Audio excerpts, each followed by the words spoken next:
اچھا یہ پھیلاؤ اور آنے والے دنوں میں نگاہ رکھنے سے پہلے ایک کامنٹ آپ کا چاہیے تھا. یہ بتائیے کووڈ-19 میں میوٹیشن زیادہ خطرناک ہے یا فیک نیوز؟ فیک نیوز بھی بہت خطرناک ہے جی. وہ کسی نے مثال دی تھی کہ ایک انفارمیشن اور مس انفارمیشن کا ایک سیلاب چل رہا ہے، جیسے ایک وہ نیاگرا فال چل رہی ہے اور اس میں سے آپ چھوٹے سے کپ میں پانی بھرنے کی کوشش کریں تو کچھ پتہ نہیں چلتا کہ اس میں کیا آ رہا ہے. بات یہ ہے کہ اور موجودہ دور میں سچ اور جھوٹ نیوز میں فرق کرنا بھی اتنا آسان نہیں رہا، لیکن اسی لیے ہم سمجھتے ہیں کہ جو مستند ذرائع ہیں ان پہ غور کیا جائے. ٹرو. بہترین. سر مجھے پلیز یہ بھی بتائیے گا کہ جب ہم بات کریں کہ کرونا اس طریقے سے پاکستان میں نہیں پھیلا اور ڈیفینیٹلی ہم لوگوں نے تیاری بہت اچھی کی تھی، but at the same time کیا اب ہم کنونسڈ ہیں کہ سیکنڈ ویو نہیں آئے گی، دوبارہ سے نہیں پھیلے گا؟ کیونکہ کوارنٹین سینٹرز، آئسولیشن فیسلٹیز بہت سے شہروں میں جو قائم کی گئی تھیں، جہاں پر انویسٹ کیا گیا تھا، وہ بند کر دی گئی ہیں. اچھا ایسے ہے کہ آئندہ آنے والے دنوں کے بارے میں تو اندازہ اور تخمینہ ہی لگایا جا سکتا ہے، اور آپ نے یہ دیکھا کہ ایسے تمام گزشتہ تخمینے غلط ہی ثابت ہوئے ہیں. لیکن اس وقت دو چیزیں ہمارے سامنے ہیں جن کو بہت جسے کہتے ہیں غور سے دیکھنے کی ضرورت ہے. پہلا تو یہ کہ جو اسکول کھل رہے ہیں، اس کے بعد ہمیں تمام ہمارے تعلیمی ادارے ہیں ان کے کھولنے سے اور ان کا جو امپیکٹ ہے ہمارے ٹیسٹ کے اوپر اور ہمارے بیماری کے پھیلاؤ پہ، وہ ہم لگاتار دیکھتے رہیں گے. تو ایک تو وہ چھوٹا سا ایک ایلیمنٹ ہے جس کو بہت فوکس کر کے دیکھنے کی ضرورت ہے کہ وہاں سے کیا خطرات جو ہیں وہ اٹھ سکتے ہیں. ایک بات. دوسرا یہ کہ جیسے آپ نے کہا کہ ایک اور سیکنڈ ویو، دیکھیے اس کے بارے میں کوئی حتمی رائے نہیں قائم کی جا سکتی.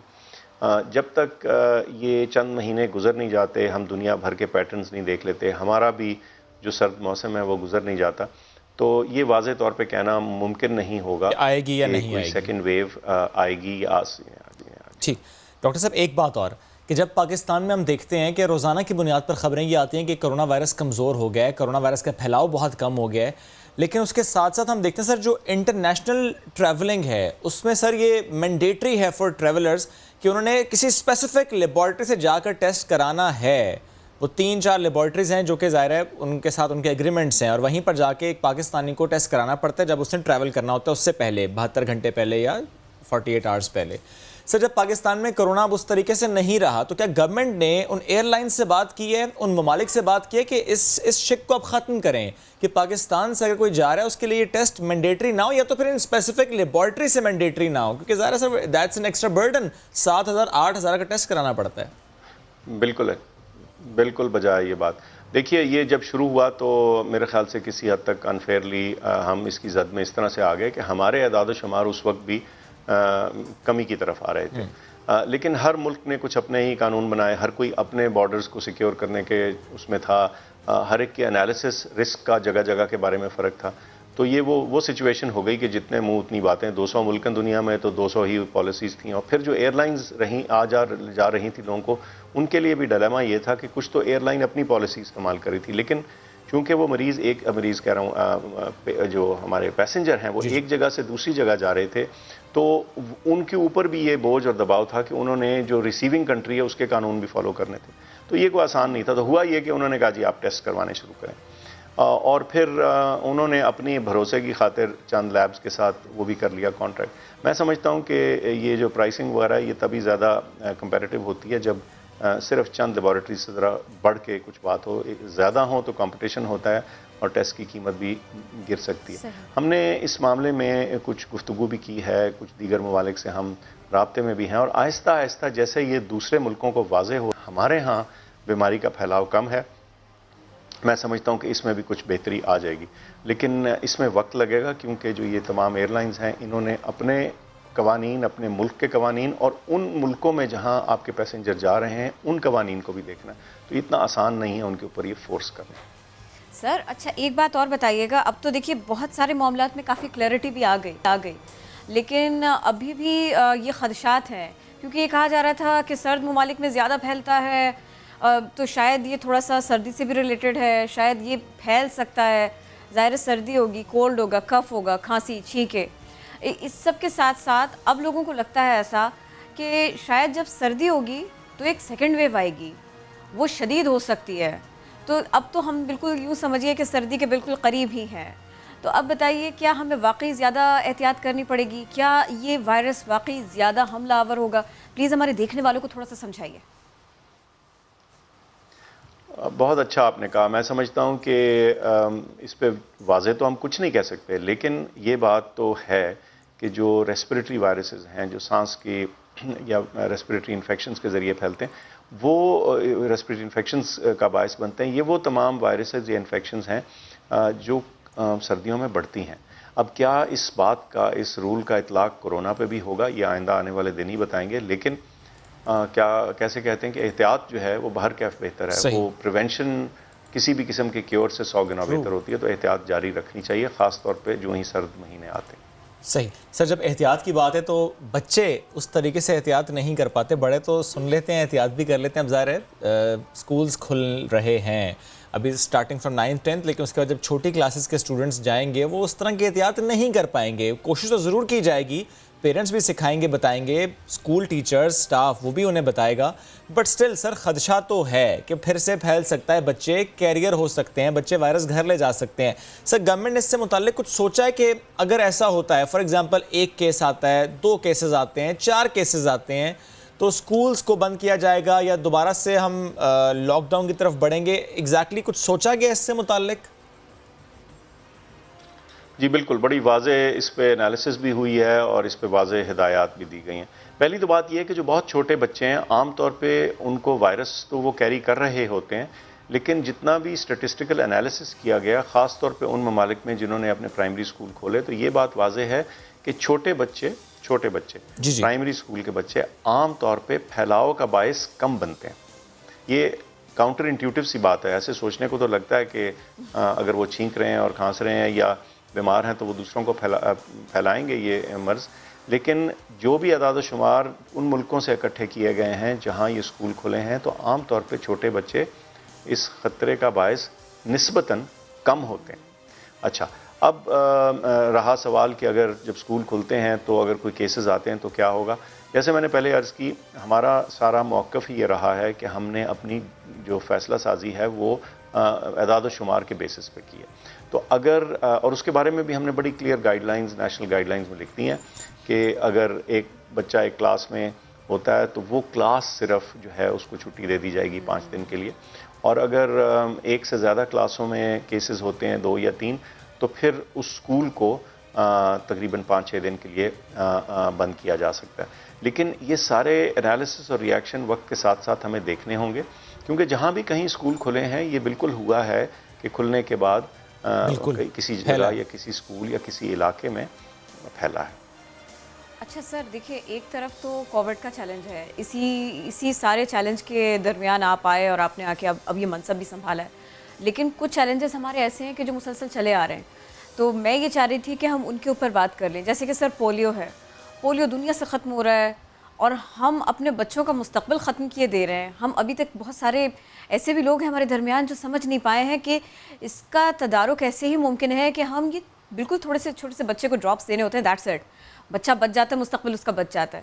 سر ہم اس وقت کہاں کھڑے ہیں کہ ہم آنے والے 5 سالوں کے لیے کانفیڈنٹ ہو سکتے ہیں، یہ کہہ سکتے ہیں کہ بالکل پولیو بالکل پاکستان سے صاف ہو جائے گا، ہمارے بچوں کا مستقبل روشن ہوگا، بنا کسی پرابلم کے ہوگا؟ جی بالکل، آپ نے صحیح بات کہی. اب مسئلہ یہ ہے کہ ہم ان 2 ممالک میں دنیا بھر میں رہ گئے ہیں جہاں پولیو کے کیسز ابھی باقی ہیں، اور اس معاملے میں دنیا کی نظریں بھی ہم پہ مرکوز ہیں، اور ہم خود بھی اس بات کا احساس بھی رکھتے ہیں اور سمجھ بھی رکھتے ہیں کہ یہ اب ایسا چیلنج ہے جس کو اب ختم کر کے چھوڑنا ہے. Exactly. تو اس میں 2 چیزیں ہیں جی. ایک تو یہ پولیو کو ختم کرنے کے لیے بہت اہم چیز یہ ہے کہ جو ہمارا مین امیونائزیشن کا پروگرام ہے وہ زیادہ افیکٹو ہو. جب آپ کا جس کو EPI بولتے ہیں، جس میں دیگر حفاظتی ٹیکے اور تدبیریں شامل ہیں، تو جب وہ افیکٹو ہوتا ہے تو خود بخود پولیو کے اوپر زیادہ گرفت آتی ہے. پھر جو کچھ بیچ میں چیزیں رہ جاتی ہیں اس کو موپ اپ کرنے کے لیے، اس کو صاف کرنے کے لیے جو اضافی کیمپینز ہے یہ کی جاتی ہیں. یہ دونوں بہت سیریس طریقے سے کرنے کی ضرورت ہے، اور میں کچھ تھوڑا سا ذاتی طور پہ اس کو